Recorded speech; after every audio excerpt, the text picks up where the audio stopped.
பரிசுத்த நாமத்துக்கு நன்றி. என் பேர் பத்மஜா, அம்பத்தூர்லேருந்து நான் வரேன். என்னுடைய கணவர் வந்து ஒரு கம்பெனியில் வேலை செஞ்சுட்டு இருந்தாங்க.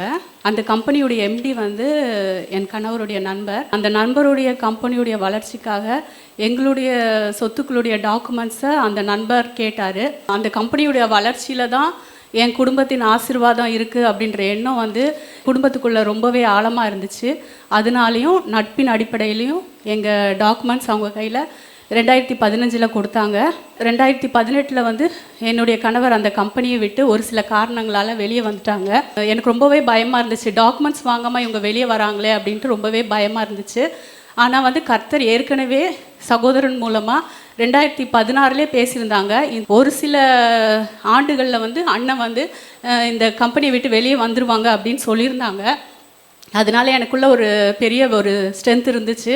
தேவ சித்தத்தின்படி தான் இவங்க வெளியே வராங்கன்றதும், அது மட்டும் இல்லாமல் டாக்குமெண்ட்ஸ் காரியங்களை கர்த்தர் பார்த்து பாருன்னு ஒரு ஸ்ட்ரென்த் இருந்துச்சு. 18 வந்த பிறகு ஒரு வருஷம் வந்து நாங்கள் வெயிட் பண்ணோம், அவங்களா தருவாங்க அப்படின்னு பார்த்தோம். ஆனால் அவங்க தரல. அப்போ வந்து 2019 நாங்கள் போய் அந்த நண்பர் இடத்துல போய் கேட்குறோம், எப்போ எங்கள் டாக்குமெண்ட்ஸை ரிட்டர்ன் பண்ணுறீங்க அப்படின்னு கேட்டோம். இன்னும் ஒரு சில மாதத்தில் தந்துடுறதா சொன்னாங்க. ஆனால் என்னால் அந்த வார்த்தையை நம்ப முடியல. அதனால் நான் வந்து சகோதரனிடத்தில் வந்து சொன்னேன். சகோதரன் வந்து எங்கள் வீட்டுக்கு வந்து ஜெபித்தாங்க. கர்த்தர் நல்லவர், கர்த்தர் பேசினார். சகோதரனுக்காக நான் கர்த்தரை ஸ்தோத்தரிக்கிறேன். ஏசாயா 49:24-25 மூலமாக கர்த்தர் பேசினார். நாங்கள் சந்திக்க வேண்டிய எதிர்கால சூழ்நிலைகளை கர்த்தர் பேசினார். 25 அந்த சூழ்நிலையிலேருந்து எங்களை எப்படி மீட்டு பாதுகாப்பேன்னு வாக்குத்தத்தம் கொடுத்துருந்தாரு. அந்த வார்த்தைகள் என்னென்னா, 24 வந்து பராக்கிரமன் கையிலிருந்து கொள்ளை பொருளை பறிக்கக்கூடுமோ அல்லது நீதியாய் சிறைப்பட்டு போனவர்களை விடுவிக்கக்கூடுமோ.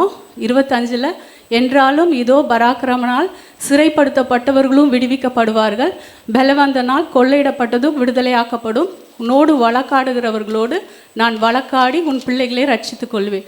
இப்படி தான் அந்த வார்த்தைகள் இருந்துச்சு. ஆனால் அந்த வார்த்தைகளுடைய அர்த்தம் அந்த சமயத்தில் எனக்கு எதுவுமே புரியல. என் மனசில் மட்டும், ஏசப்பா நீங்கள் என்ன சொல்ல வரீங்க, எனக்கு ஒன்றுமே புரியலையே, என் மனசுலேயே கொஸ்டின் கேட்டுகிட்டே இருந்தேன்.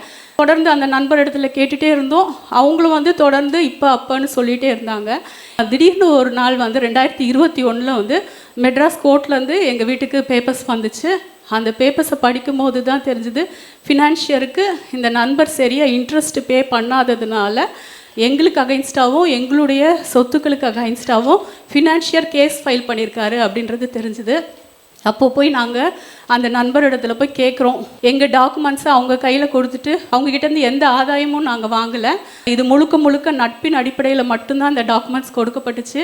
அது மட்டும் இல்லாமல் எங்கள் டாக்குமெண்ட்ஸ் அவங்க ஃபினான்ஸ்க்கு வச்சு எவ்வளோ பணம் எடுத்தாங்கன்னு கூட நாங்கள் தெரிஞ்சுக்க விரும்பலை. அவ்வளோ நம்பிக்கை அவங்க மேலே. அதனால் இந்த காரியத்தை குறித்து அவங்கக்கிட்ட கேட்டோம். கேட்கும் போதும் அப்பயும் ரொம்ப நம்பிக்கையாகவும் ஆறுதலாகவும் பேசினாங்க. ஆனால் அந்த வார்த்தைகளை கேட்டு நம்பிக்கையும் வரல, ஆறுதலும் வரல.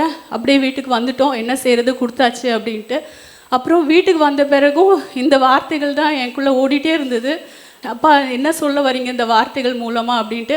அப்போ தான் எனக்கு புரிஞ்சுது, பராக்கிரமன் என்ற ஒரு ஆள் இருக்காங்க, பலவந்தன் ஒரு ஆள் இருக்காங்க, நீதியாய் சிறைப்பட்டு போனவர்கள்னு ஒருத்தர் இருக்காங்க அப்படின்ட்டு 3 நபர்கள் இருக்கிறது எனக்கு புரிஞ்சுது.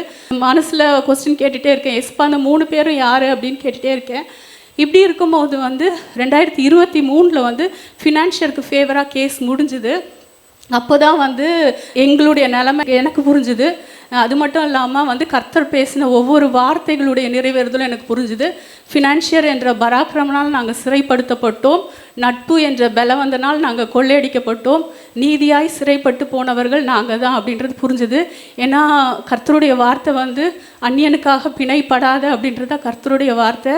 அந்த வார்த்தையை மீறினதுனால தேவ நீதியின்படி நாங்கள் சிறைப்பட்டு போயிருக்கோம் அப்படின்றது தெளிவாக எனக்கு புரிஞ்சுது. அப்போ வந்து அந்த வார்த்தைகள் 25வது வசனத்தில் பேசின வார்த்தைகள் தான் என்னை பலப்படுத்தினது. என்றாலும் இதோ பராக்கிரமனால் சிறைப்படுத்தப்பட்டவர்களும் விடுவிக்கப்படுவார்கள், பலவந்தனால் கொள்ளையிடப்பட்டதும் விடுதலையாக்கப்படும். அந்த வார்த்தைகள் இருந்ததுனால கர்த்தர் நாங்கள் தவறு செய்தாலும் எங்கள் பக்கம் இருந்து எங்களை சிறையிருப்பிலிருந்து விடுவிக்கவும் கொள்ளையிடப்பட்ட எங்களுடைய சொத்துக்களை விடுதலையாக்கவும் சித்தம் கொண்டிருக்கிறார் என்ற பெரிய நம்பிக்கை எனக்குள்ளே இருந்துச்சு. அது மட்டும் இல்லாமல் இந்த ஊழியத்தின் மூலமாக செய்யப்பட்ட ஒவ்வொரு பிரேயர்ஸும் எனக்கு ரொம்பவே ஒரு பலனாக இருந்துச்சு. சகோதரனும் சகோதரியும் தொடர்ந்து தேவ சித்தம் என் குடும்பத்துக்குள்ளே நிறைவேறணும்னு ஜெபித்துட்டு வந்தாங்க. டியூஸ்டே ப்ரேயர், நைட் ப்ரேயர், வியாழக்கிழமை ப்ரேயர், கூடி ஜெபிக்கிற ப்ரேயர், ஒவ்வொன்றத்துலேயும் இந்த ப்ரேயர் பாயிண்ட் வச்சு ஜெபிச்சுட்டு இருந்தாங்க. என்னுடைய பர்சனல் ப்ரேயர்லேயும் என்னுடைய குடும்பத்தில் ப்ரேயர்லேயும் வந்து அவர் வார்த்தை கொடுத்ததுனால, ஆமாப்பா, நீதியாய் சிறைப்பட்டு போன எங்களை விடுதலையாக்க யாராலையும் முடியாதுப்பா, ஆனால் நீங்கள் விடுதலை ஆக்குவேன்னு சொல்லியிருக்கீங்களே அப்படின்னு சொல்லி ஜெபிக்கவும் புலம்பவும் அழுகவும் எல்லாத்துக்கும் கர்த்தர் அந்த வார்த்தைகளை கொடுத்தார். இதெல்லாம் வந்து எனக்கு வந்து பெரிய ஒரு பலனாக இருந்துச்சு. சில சமயங்களில் உலகத்தில் நடக்கிற காரியங்களை பார்க்கும்போது எனக்குள்ளே இருக்கிற பலன் சுத்தமாக போய் ரொம்ப ஒரு பயம் வரும். அப்படி 2 சம்பவம் இருக்கும்போது கர்த்தர் டைரெக்டாக சகோதரன் மூலமாக பேசினாங்க. ஒரு டைம் வந்து நியூஸ் பார்த்துட்டு இருக்கும்போது ஒரு நபர் வந்து அவருடைய சொத்தை வந்து ஏமாற்றிட்டதா வந்து சொல்லி அழுதுட்டு இருந்தாங்க இன்னொருத்தர். அப்போ வந்து அதை பார்த்த உடனே எனக்குள்ளே ரொம்பவே ஒரு பயம் வந்துருச்சு. ஒன்று வந்து சகோதரன் இடத்துல ஜெபிக்கணும்னு எனக்கு ஒரு விருப்பம். ஆனால் வந்து என்னுடைய பயத்தையும் என்னுடைய அவிசுவாசத்தையும் பற்றி சொல்ல எனக்கு தயக்கம். அதனால நான் என்ன பண்ணேன், அந்த வாரத்தில் என்னுடைய பிறந்தநாள் இருந்ததுனால பிறந்தநாளுக்கு ஜெபிக்க வர்றது போல் வந்து சகோதரனிடத்தில் வந்து ஜெபித்தேன். சகோதரனும் வந்து ஃபஸ்ட் லைன் வந்து என்னுடைய பிறந்தநாளுக்காக தான் ஜெபித்தாங்க. ஆனால் வந்து அடுத்த லைனே வந்து ஆவியானவர் குறுக்கிட்டு சொன்னாங்க, நீ பயப்படுகிற பயம் உனக்கு நடக்காது, பயப்படாத அப்படின்னு சொன்னாங்க. அது வந்து எனக்கு ஒரு பெரிய பலனாக இருந்துச்சு அந்த டைமில். அதுக்கப்புறம் வந்து செப்டம்பர் மாதம் 2024 செப்டம்பர் மாதம் வீடு சந்திப்பின் போது வந்து சகோதரன் எங்கள் வீட்டுக்கு வரதா ஃபோன் பண்ணி சொன்னாங்க. அப்போ உடனே வந்து நான் எஸ்பாட்ட மனசில் ப்ரேயர் பண்ணிக்கிட்டேன். எஸ்பா, அவங்க வராங்க, அவங்க மூலமாக நீங்கள் பேசியிருக்கீங்க, நிறைய வார்த்தைகளை எங்களுக்கு கொடுத்துருக்குறீங்க, எல்லாத்தையும் நீங்கள் நடத்தி தருவீங்கன்னு எனக்கு விசுவாசம் இருக்குதான். ஆனாலும் ஏசப்பா, அவங்க மூலமாக நீங்கள் ஒரு வார்த்தை பேசினா எனக்கு நலமாக இருக்கும், ஆறுதலாக இருக்கும். ஆனாலும் என் சித்தத்தின் படி இல்லை, உங்களுக்கு விருப்பம் இருந்தால் பேசுங்க எஸ்பா அப்படின்னு மனசில் தான் ஜெபிச்சுக்கிட்டேன். சகோதரன் வந்தாங்க, ப்ரேயர் பண்ணாங்க. ஜெபம் முடியும் போது சொன்னாங்க, ஆவியானவர் திரும்ப திரும்ப இந்த குடும்பத்திற்கு சொல்கிறாரு, கொடுத்த வார்த்தைகளை நான் நிறைவேற்ற வல்லவராக இருக்கிறேன் அப்படின்னு சொல்கிறாங்க அப்படின்னு சொன்னாங்க.